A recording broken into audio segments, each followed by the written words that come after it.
எசாயா 2ஆம் அதிகாரம். யூதாவையும் எருசலேமையும் குறித்து ஆமோத்சின் மகன் எசாயா கண்ட காட்சி. இறுதி நாட்களில் ஆண்டவரின் கோயில் அமைந்துள்ள மலை எல்லா மலைகளுக்குள்ளும் உயர்ந்ததாய் நிலை நிறுத்தப்படும். எல்லா குன்றுகளுக்குள்ளும் மேலாய் உயர்த்தப்படும். மக்களினங்கள் அதை நோக்கி சாறை சாறையாய் வருவார்கள். வேற்றினத்தார் பலர் அங்கு வந்து சேர்ந்து, புறப்படுங்கள், ஆண்டவரின் மலைக்கு செல்வோம், யாக்கோபின் கடவுளின் கோயிலுக்கு போவோம். அவர்தம் வழிகளை நமக்கு கற்பிப்பார், நாமும் அவர் நெறியில் நடப்போம் என்பார்கள். ஏனெனில் சீயோனில் இருந்தே திருச்சட்டம் வெளிவரும், எருசலேமில் இருந்தே ஆண்டவரின் திருவாக்கு புறப்படும். அவர் வேற்றினத்தாரிடையே உள்ள வழக்குகளை தீர்த்து வைப்பார், பல இன மக்களுக்கும் தீர்ப்பளிப்பார். அவர்கள் தங்கள் வாள்களை கலப்பை கொழுக்களாலும் தங்கள் ஈட்டிகளை கருக்கரி வாள்களாகவும் அடித்து கொள்வார்கள். ஓர் இனத்திற்கு எதிராக மற்றோர் இனம் வாள் எடுக்காது. அவர்கள் இனி ஒருபோதும் போர்ப்பயிற்சி பெற மாட்டார்கள். யாக்கோபின் குடும்பத்தாரே, வாருங்கள், நாம் ஆண்டவரின் ஒளியில் நடப்போம். யாக்கோபின் குடும்பத்தாராகிய உம்முடைய மக்களை நீர் கைவிட்டு விட்டீர். ஏனெனில் கீழை நாட்டு போதனை அவர்களிடையே மிகுந்துள்ளது. பெலிஸ்தியரைப் போல அவர்கள் நிமித்தம் பார்க்கின்றார்கள். வேற்று நாட்டினருடன் கூட்டுச் சேர்கின்றார்கள். அவர்கள் நாடு வெள்ளி பொன்னால் நிறைந்துள்ளது. அவர்கள் கருவூலத்திற்கு அளவே இல்லை. அவர்கள் நாடு குதிரைகளால் நிறைந்துள்ளது. அவர்கள் தேர்ப்படைகள் எண்ணிக்கையில் அடங்கா. அவர்கள் நாட்டில் சிலைகள் மலிந்துள்ளன.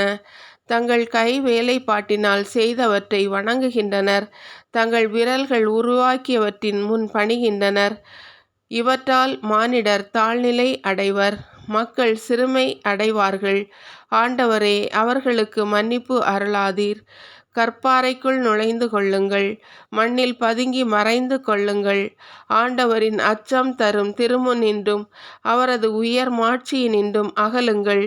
செருக்குமிகு பார்வையுடையோர் தாழ்த்தப்படுவர், ஆணவமிக்கோர் அவமானமடைவர். ஆண்டவர் ஒருவரே அந்நாளில் மாட்சி உறுவார். படைகளின் ஆண்டவருக்குரிய நாள் ஒன்று இருக்கின்றது.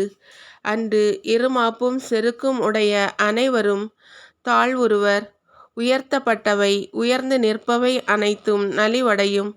அன்று லெபனோனில் ஓங்கி வளர்ந்த கேதுரு மரங்கள் யாவும் அழிக்கப்படும். பாசானில் உள்ள அனைத்து கருவாலி மரங்களும் அழிக்கப்படும். வானளாவிய மலைகள், உயர்ந்த குன்றுகள் அனைத்தும் தரைமட்டமாக்கப்படும். உயர்ந்து நிற்கும் கோபுரங்கள் யாவும் தகர்த்தெறியப்படும். வலிமை மிக்க மதிற்சுவர்கள் அனைத்தும் தவிடு பொடியாக்கப்படும். தர்சீசின் மரக்கலங்கள் யாவும், அழகிய வேலைப்பாடுகள் அனைத்தும் அமிழ்த்தப்படும். மனிதர்களின் ஆணவம் அடக்கப்படும், அவர்தம் செருக்கு அகற்றப்படும். ஆண்டவர் ஒருவர் மட்டுமே அந்நாளில் உன்னதமானவராயிருப்பார். சிலைகள் அனைத்தும் ஒருங்கே ஒழிக்கப்படும். ஆண்டவர் உலகை நடுநடுங்கச் செய்ய வரும்போது அவரது அச்சந்தரும் திருமுன்னின்றும் அவரது சீர்மிகு மாட்சியினின்றும் மறைந்திட மனிதர் குன்றின் குகைகளில் புகுந்து கொள்வர், மண்ணின் குழிகளில் மறைந்து கொள்வர். அந்நாளில் மக்களினத்தார் தாம் வழிபடுவதற்கு உருவாக்கிய வெள்ளிச் சிலைகளையும் பொற்பதுமைகளையும் எலிகளுக்கும் வௌவால்களுக்கும் எறிந்து விடுவர்.